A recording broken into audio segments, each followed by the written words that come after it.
Donald Trump's presidency lately has been one humiliation after another. And what is so bad about this latest example is that it is hitting pretty close to home, because his wife, if we're still pretending that's the case, Melania Trump is the one doing the humiliating. And it comes as Donald Trump is flailing with his foreign policy, both because of his failures and his criminality. We are going to get into Melania's announcement and why it is so embarrassing and just devastating for Donald Trump. But before we do, if I could quickly ask you to leave a like on this video, and if you haven't already, and you enjoy our channel, to hit that subscribe button, because it goes a long way in supporting our work. Now, before we get into Melania's announcement and how it's kind of sticking the dagger and mocking Donald Trump, we have to start with some context on Donald Trump's special envoy Steve Witkoff's coaching of Russians to help them play Donald Trump. Why this relates to Melania is very important. I want to take a listen to what Trump had to say in response to this story.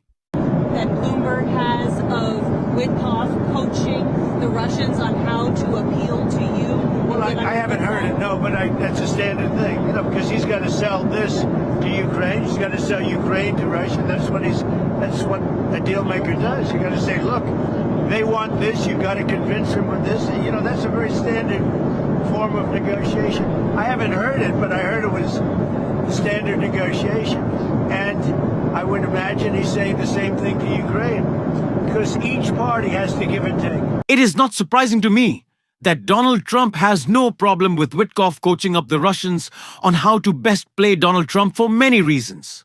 The first and most obvious is that Donald Trump is already Putin's puppet. But the second is that Donald Trump has spent so much of this term dedicated to foreign policy and not actually, solving any issues of foreign policy, but simply engaging in it because it is the best means for Donald Trump to be, let's call it, praised.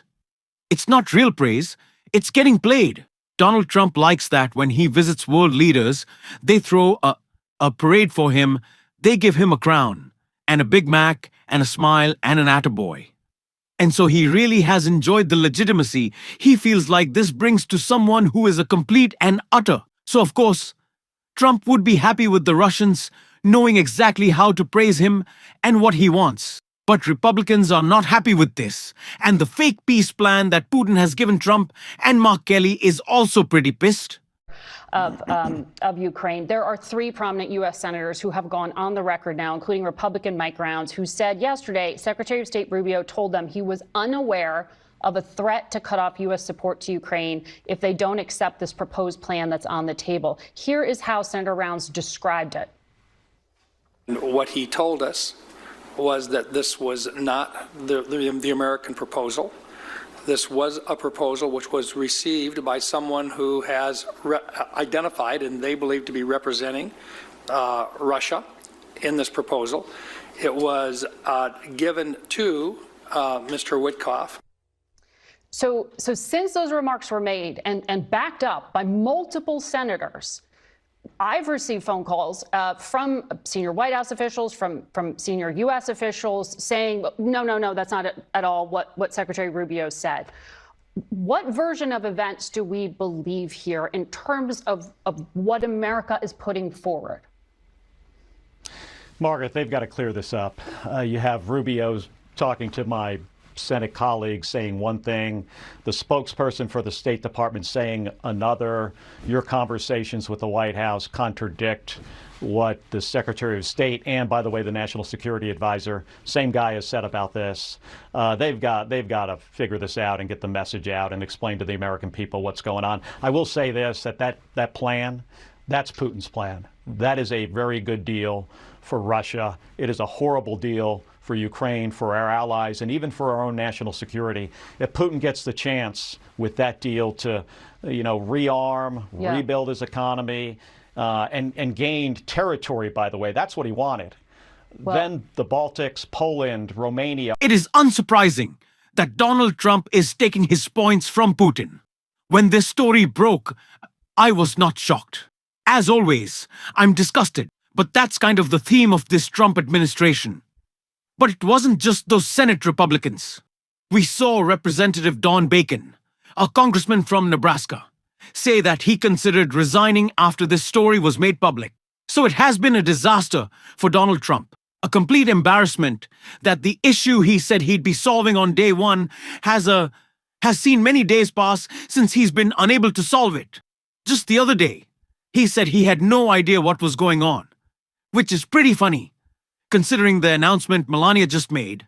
Melania sucks up to Putin after he humiliates her husband. Melania Trump praised Russian President Vladimir Putin's leadership on child reunifications, even as Donald Trump's latest peace push fell apart in spectacular fashion. The First Lady issued a White House statement on Thursday announcing that 7 Ukrainian children, 6 boys and 1 girl, taken during Russia's invasion, have been returned to their families after quiet talks with Moscow. Melania praised Russia's leadership and persistent diplomacy, adding that her dedication to guaranteeing the safe return of children to their families in the region is unwavering. I commend the leadership and persistent diplomacy of Russia and Ukraine in the pursuit of reunification of children and families, she said. Their bridge building has created a tangible, collaborative environment, an anchor for optimism. This cooperation will continue to drive the process forward through the next phase. Melania's upbeat tone came hours after Trump. 79 and collapsing mind, you told reporters, "I don't know what the Kremlin is doing." His startling admission came days after U.S. Special Envoy Steve Witkom and Jared Kushner briefed him on a reasonably good meeting with Putin that still produced no deal. On Wednesday, the peace effort was left in tatters, with key U.S. ally British Prime Minister Sir Keir Starmer saying everyone knew Putin wasn't serious about negotiations. So Melania is saying that Putin is doing a fantastic job and is an incredible leader who is consistently humiliating her husband. And Melania, it seems, has been the only one able to get concessions out of Putin. Now, I rarely deep praise onto Melania Trump, but this effort to reunify children with their families is incredibly important and incredibly commendable. I would say that, given Melania's praise of this effort, maybe family separation as a U.S. policy as well should be something she looks into and talks to her husband about that. That hypocrisy is a little insane. That Donald Trump was the one putting kids in cages. That Donald Trump is snatching up college students, going home for the holidays and deporting them to countries that they've never been to. That seems like a policy of family separation. Donald Trump is to broken up a lot of families by deporting people with no purpose. So maybe Melania wants to have that conversation considering the glide path that she got to citizenship and entry into this country. Now, I don't want to spend too much time on Melania. I think it's more important to raise the fact that Donald Trump is happily admitting that he has no idea what's going on. We know his brain is broken. We know he has no interest in peace. We fully understand that the guy who didn't write the art of the deal but claims it as his masterpiece maybe wouldn't be that fantastic about putting this together. But just the public embarrassment that is going on with Donald Trump is pretty astounding to watch. And it's why, right now, in a moment in which he sees the MAGA coalition fracturing it, it's really more important than ever to put this pressure on. Because whether you look at foreign policy, domestic policy, cover UPS of Pete Hegseth's war crimes, the Epstein files, MAGA is fracturing all over the place because they know Donald Trump is not the future. Donald Trump has lost his grip on reality, certainly a long time ago, but on power more and more every single day. That's what we're seeing playing out right now. And Donald Trump is well aware of that. It is one of the biggest reasons why the Epstein files hangs over him and terrifies him all of the time. And it is why that release of new footage, new photos from Epstein's island is so damaging. Because while it didn't reveal anything very important, in terms of new information, those disturbing and chilling images that came out means there's more disturbing and chilling images that will come out. And the Epstein estate has been cooperative. It leads me to believe they will continue to be. There's nothing Donald Trump can do to stand in the way of that. And Robert Garcia bringing transparency, as he talked about with Chris Hayes right here. 5,000 documents, videos, and photos. And this is a combination of documents essentially and photos from the U.S. Virgin Islands, the government, and also additional documents and bank records from J.P. Morgan as well as Deutsche Bank. Now, those records we are still processing and certainly hope to release in the near future what we can.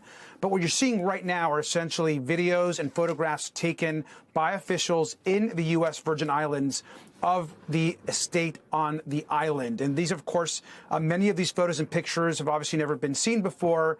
We have redacted essentially names and information that we think obviously connect survivors.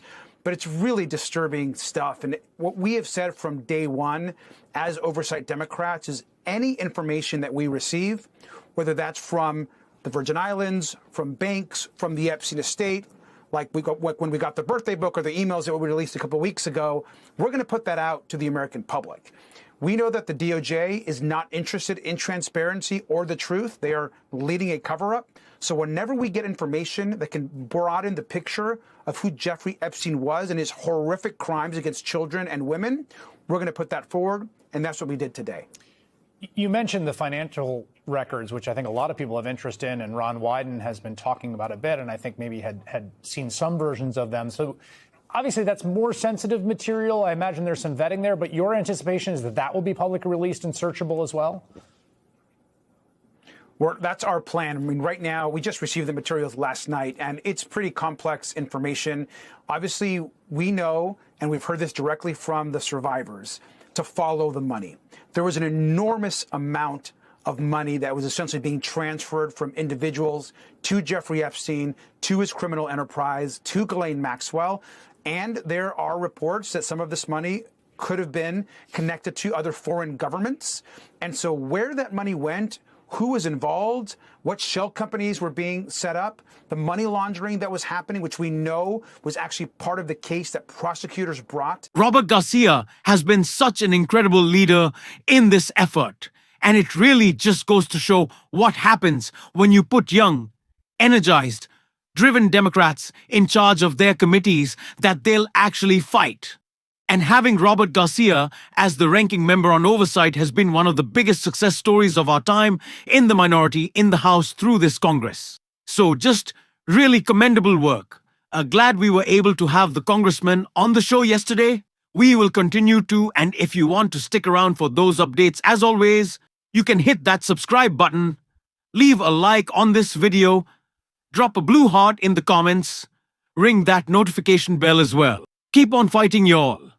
Don't let him silence you, and until next time, I'll see you soon.